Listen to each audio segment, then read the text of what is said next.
We have today, it's our 14th episode for our Dance Journeys podcast.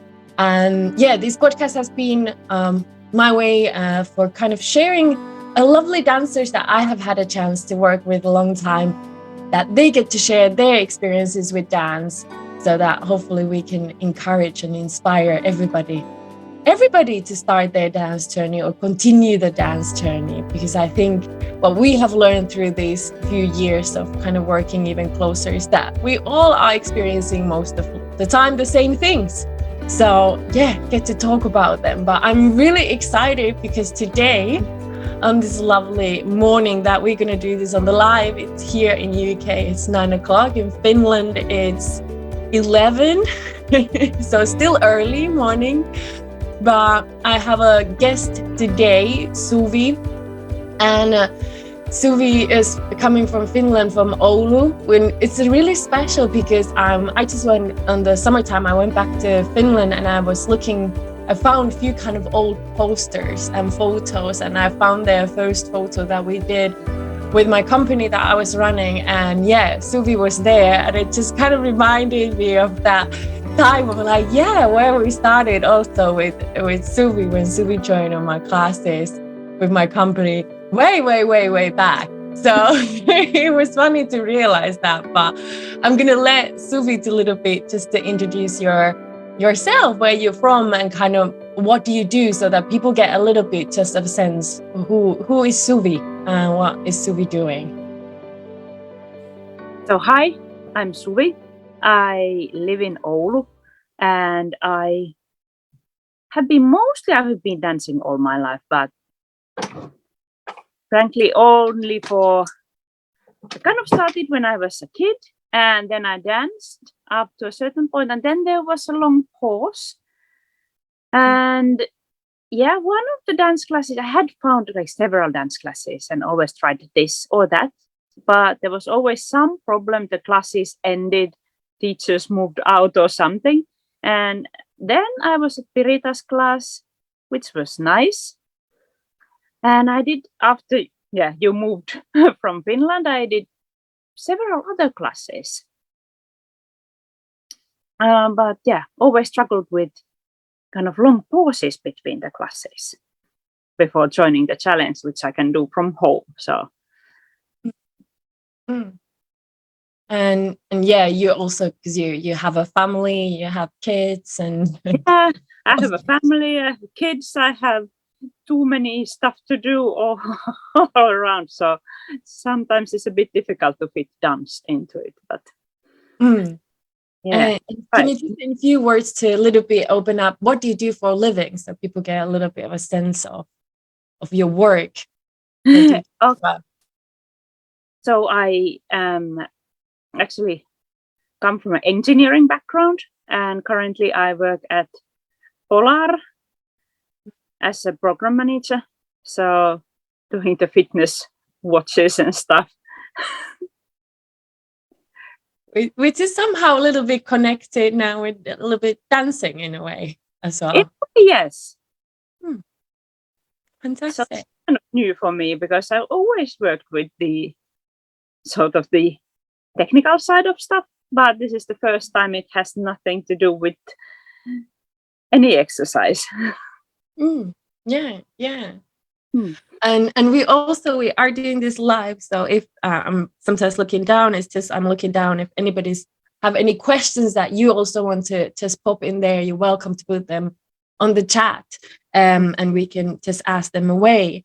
But so with your dancing, you were a little bit already opening up your background, what you were doing, but what kind of dance styles, if you just a little bit what kind of dance styles you have mostly done, or where kind of you started as well, or throughout your whole dance journey? Yeah, I'm thinking throughout. At the moment,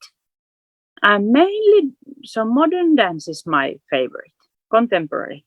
So that's what I maybe like the most and do the most. But I'm also been like really happy with the reggaeton in Pirita's challenge, because it's so different. Yeah. And actually, this year I've also done ballet. And if thinking like way back, I did a lot of. I'm thinking, what is it? It's not. I've done some gymnastics, and the.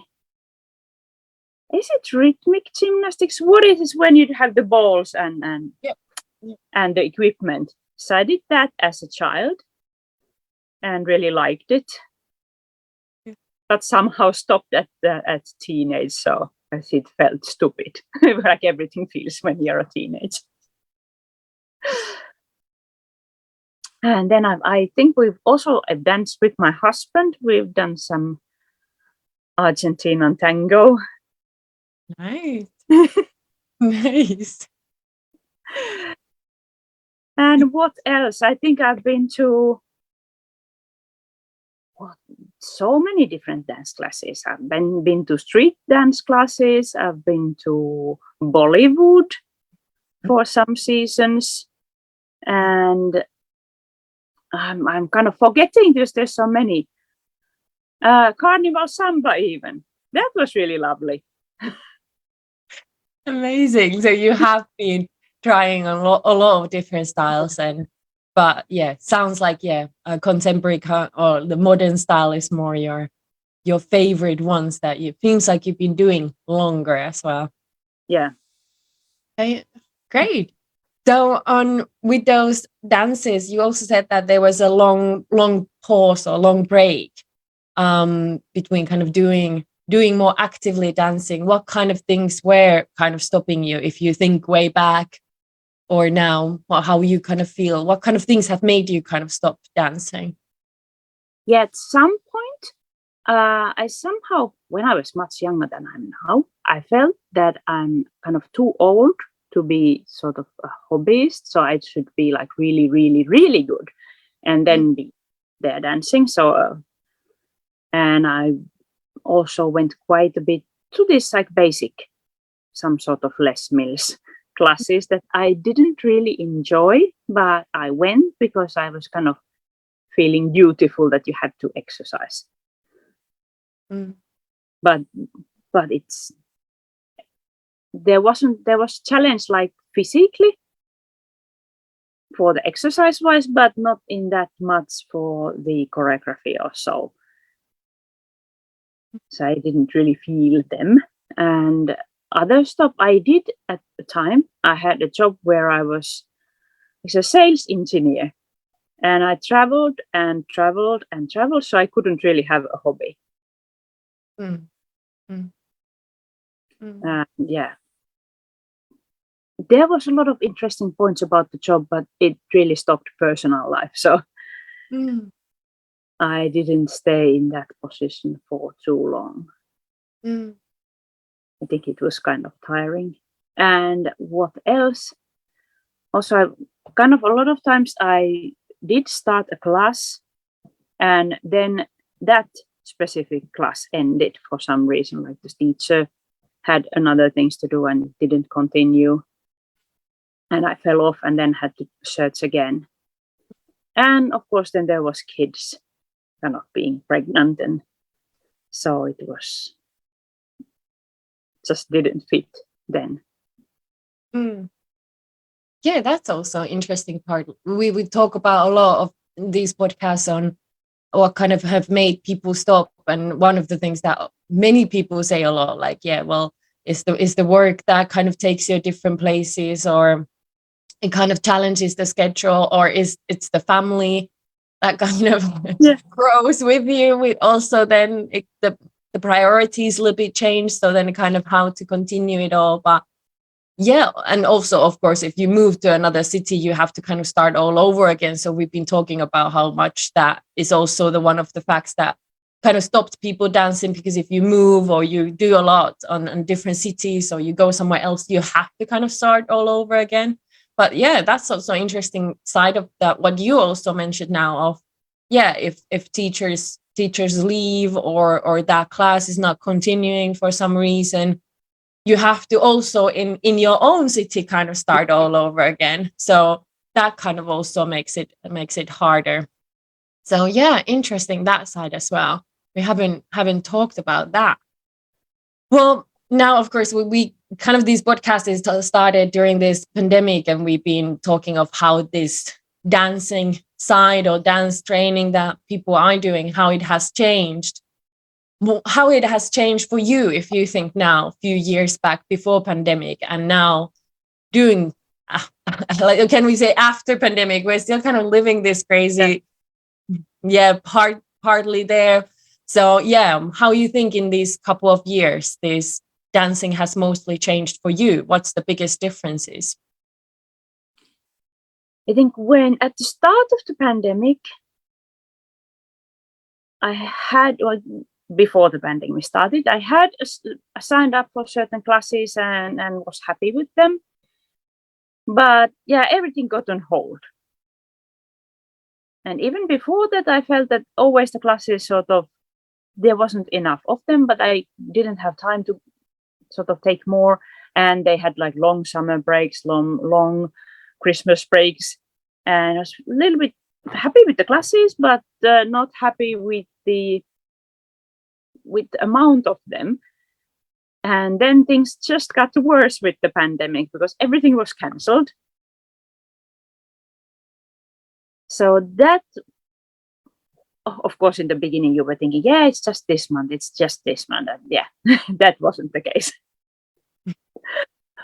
And now that, when I joined,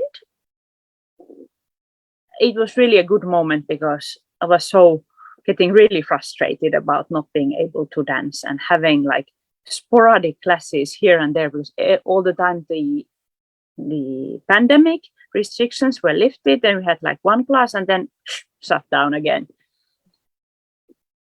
for the live classes. And then now I think the big change was because it was kind of in the beginning really hard to dance at home. It somehow felt stupid, like, I don't know, it's hard to explain, but felt like self-conscious maybe in a way that I didn't feel at like the live classes. Because at the live classes everybody's doing the thing, so that you're supposed to. But it felt silly at home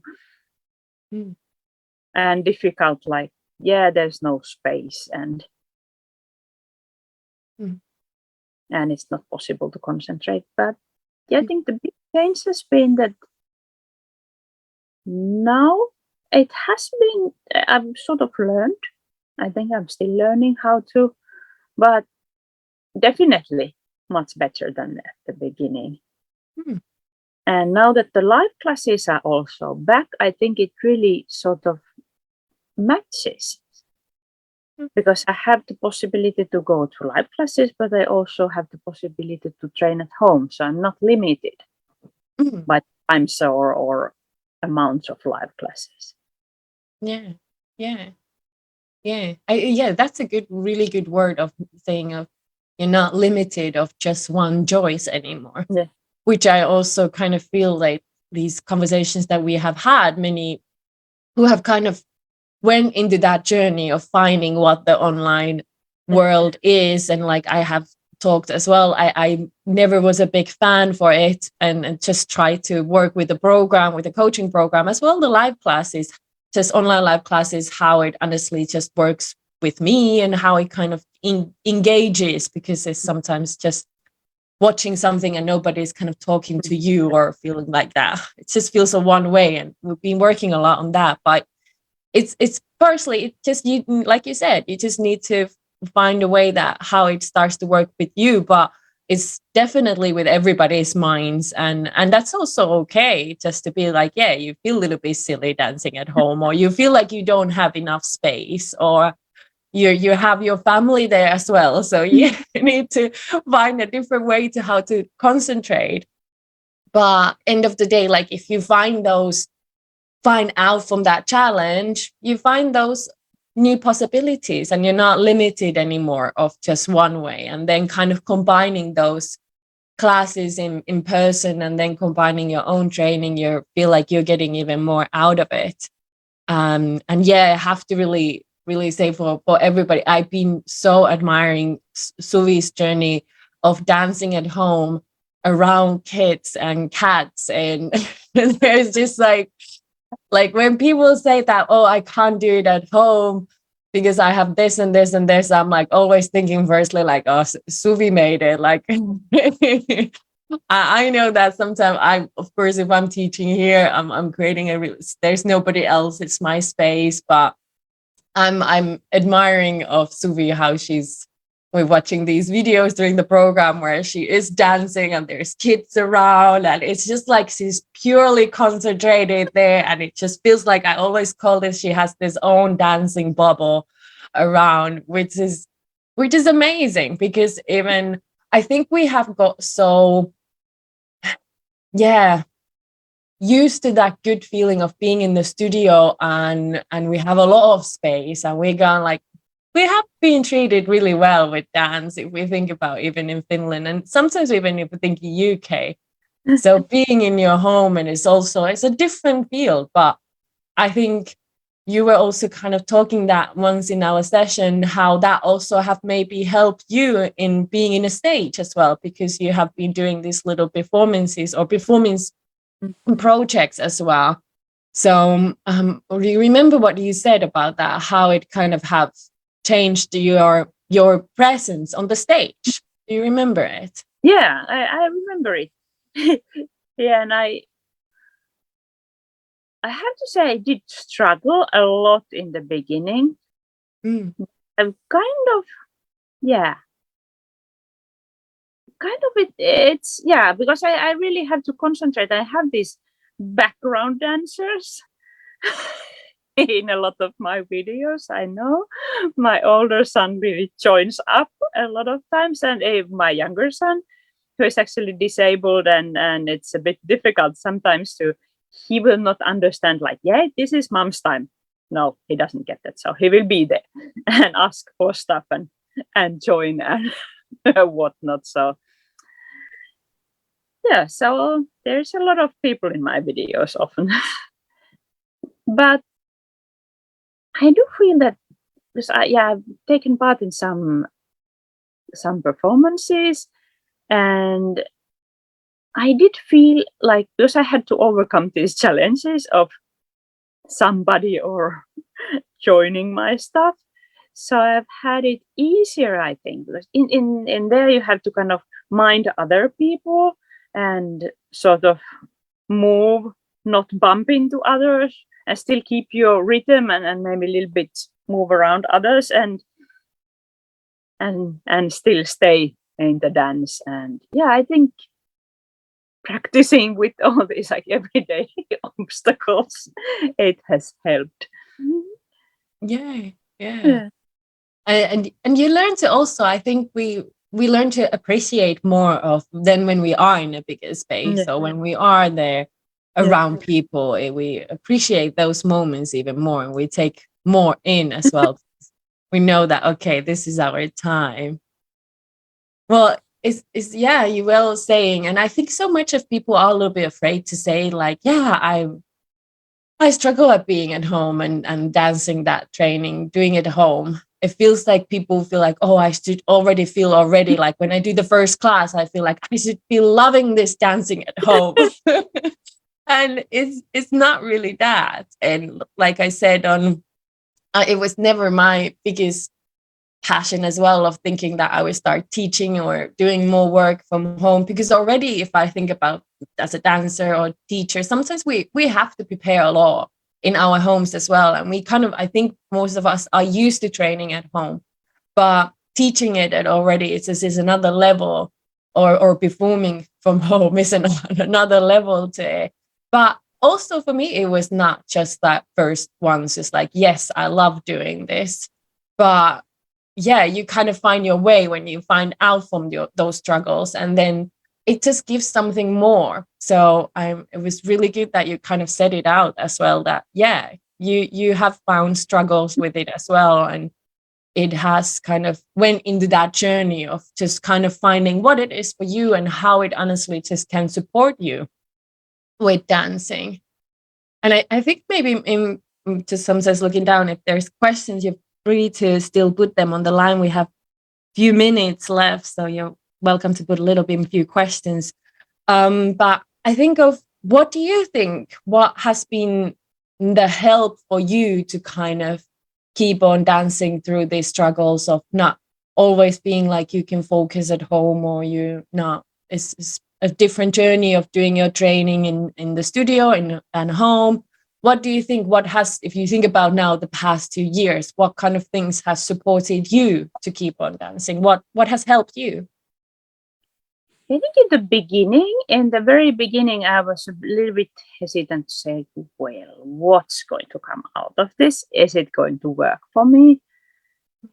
And I think I did start with the kind of lowest point of motivation, in the sense that, yeah, I've sort of paid to join this, so I have to try how it works. And also in a way that, because we had the weekly meetings, kind of thinking that, yeah, it'll be embarrassing not to have done anything. Mm-hmm. So this is kind of the really, really base motivation. So not the good fancy stuff, but starting from there and kind of climbing up from there, because kind of gradually I found,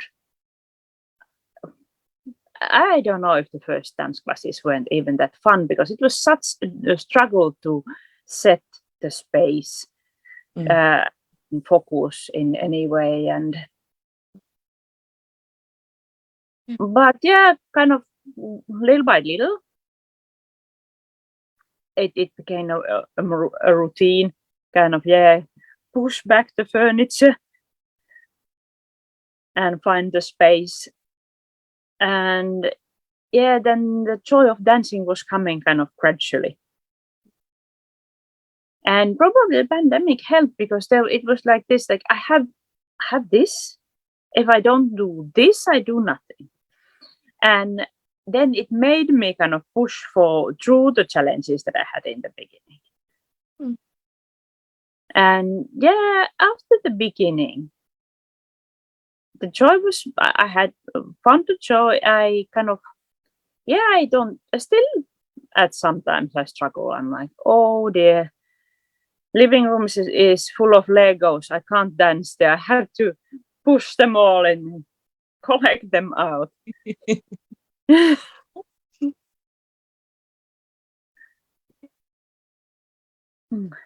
But still, yeah.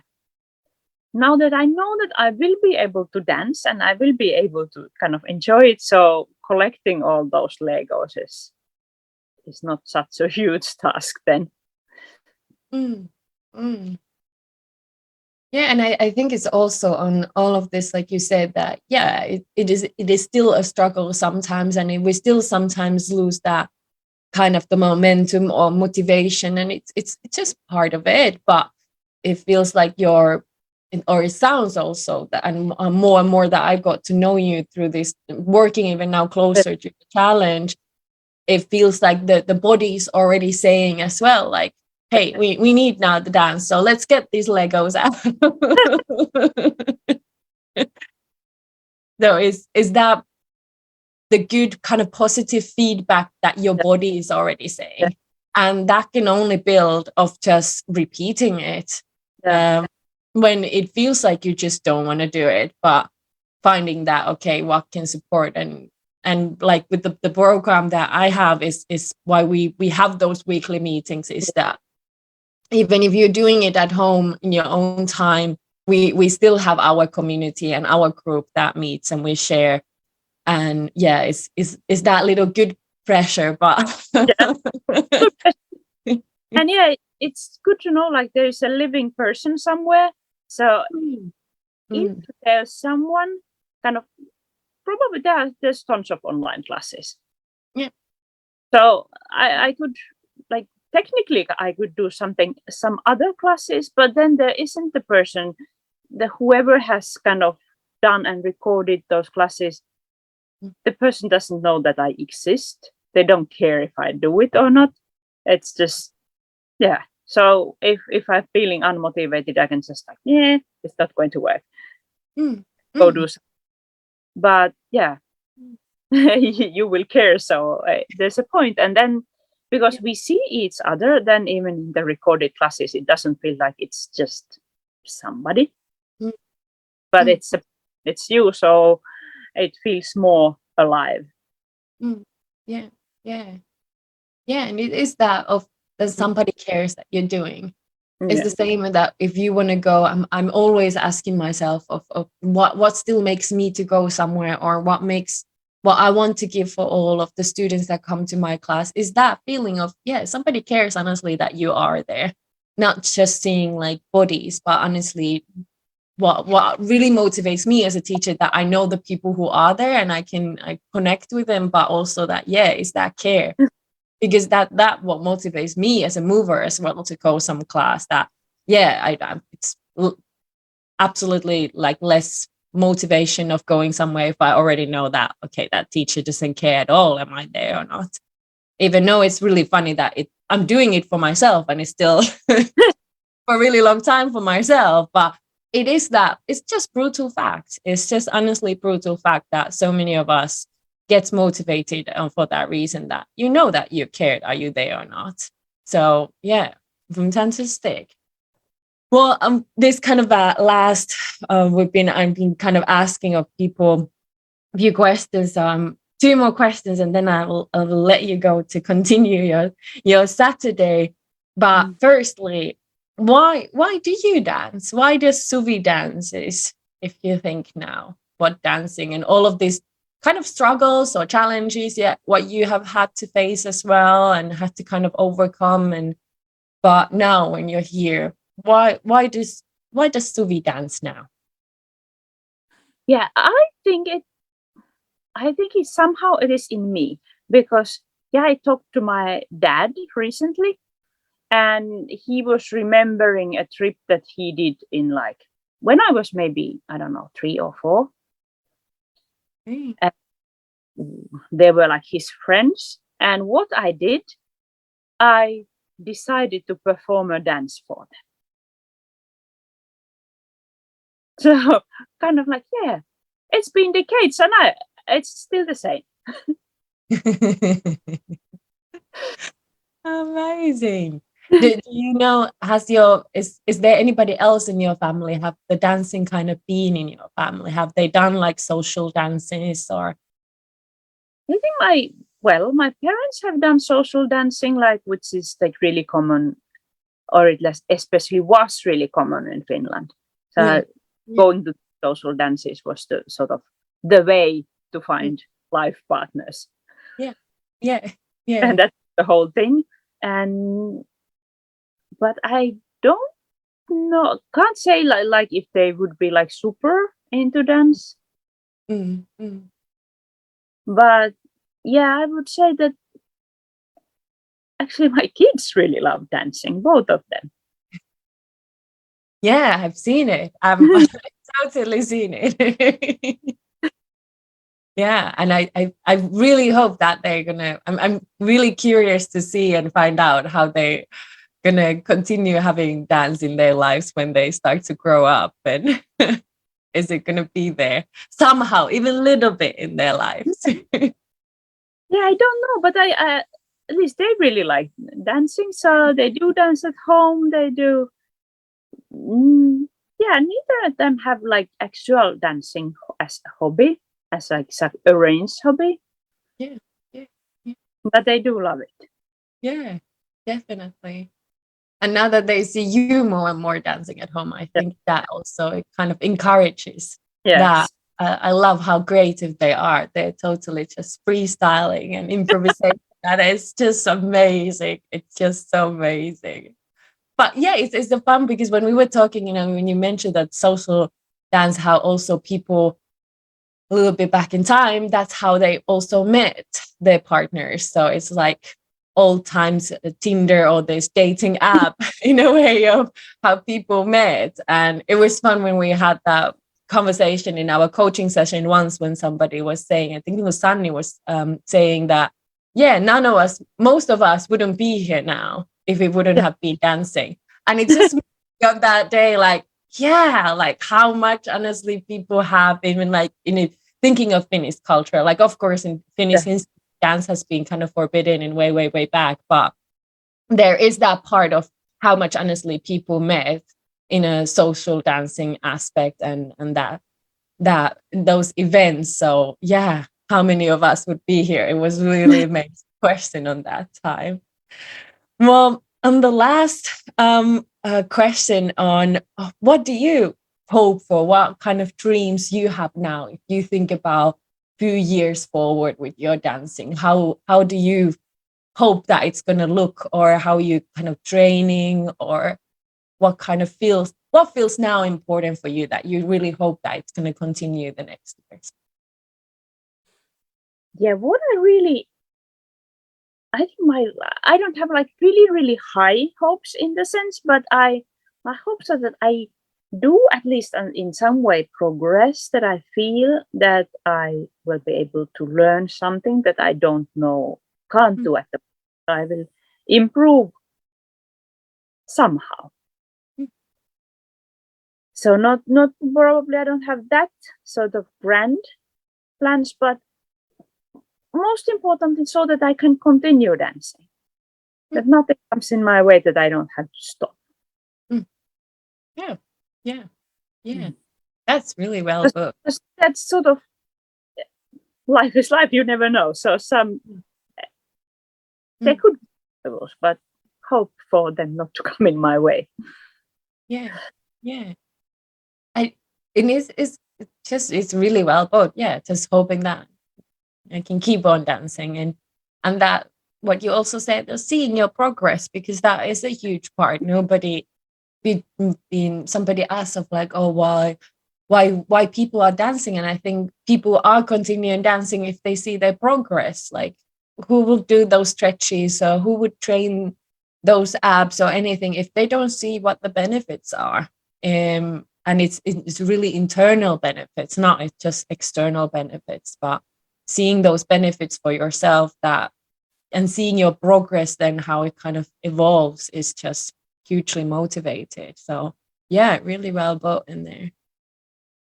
Well, before we're finishing, I always gave a last chance of for our guests to ask any question. So you're welcome to ask anything what you feel like you want to ask from me. I know I've been asking so many questions from you. Yeah, one question. What do you think, like, before you, of course, had live classes, so what do you think is your biggest kind of learning from transitioning to online classes? Oh, good question. And yeah, this has been something I've been thinking a lot now, because I've been kind of teaching now, going back to studio teaching as well. But also I'm teaching this hybrid way, so that sometimes I have these workshops, or like you have been on that boot camp as well on summer, where people are online and they are in person.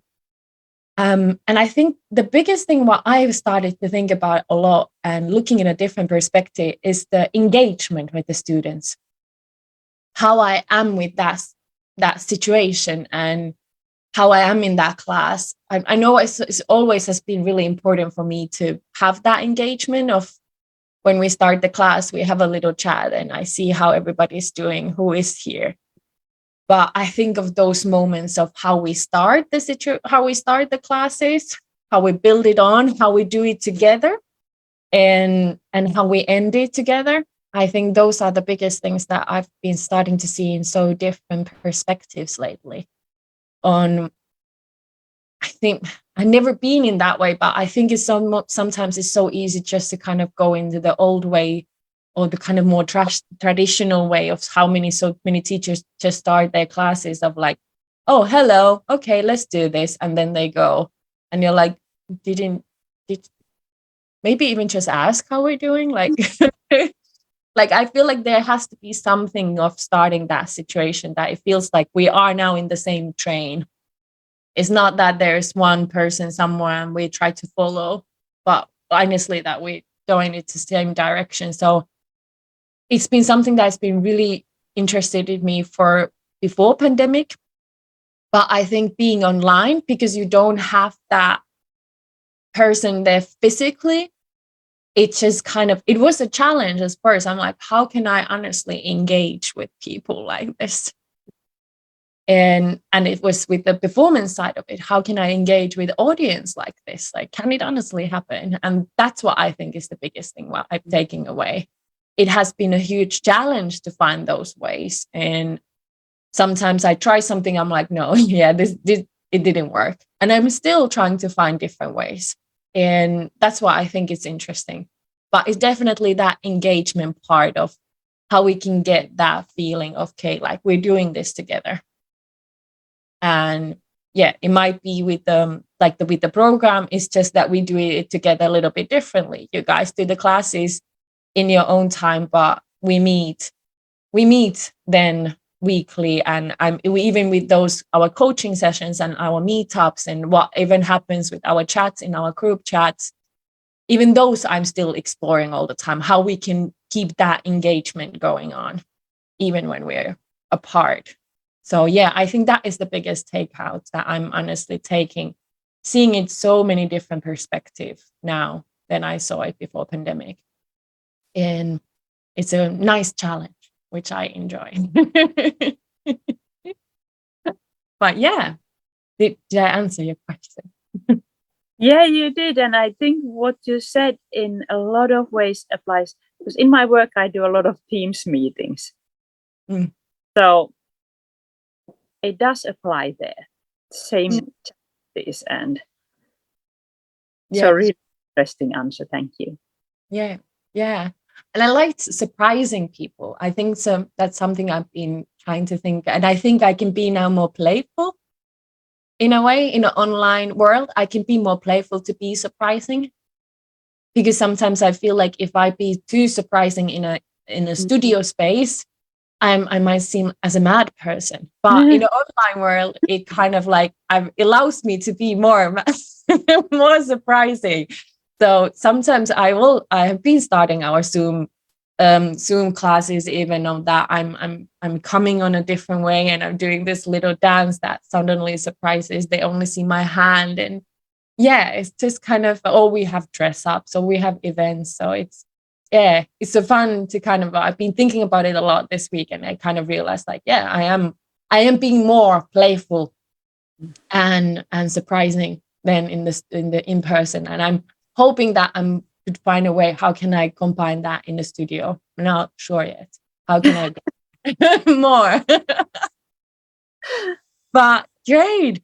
Thank you so much, Suvi, for coming and sharing your journey with dance, and what has been now for a few years. And I hope whoever is listening to this or watching it can kind of get inspired or have something thoughtful from themselves taking out from this conversation. And yeah, if there's anything coming later on that you would like to ask as well, always welcome to put it in the comments, and we will try to get back. But yeah, thank you, Suvi, so much. And yeah, we will just now say bye for our listeners. And yeah, we have the next one already for next week coming out. So we have another Finnish lady joining us, who is also the same group as Suvi was. So interesting to have a chat with Sara then next. But thank you, Suvi, and thank you for everybody who were listening there. We'll Thank see you.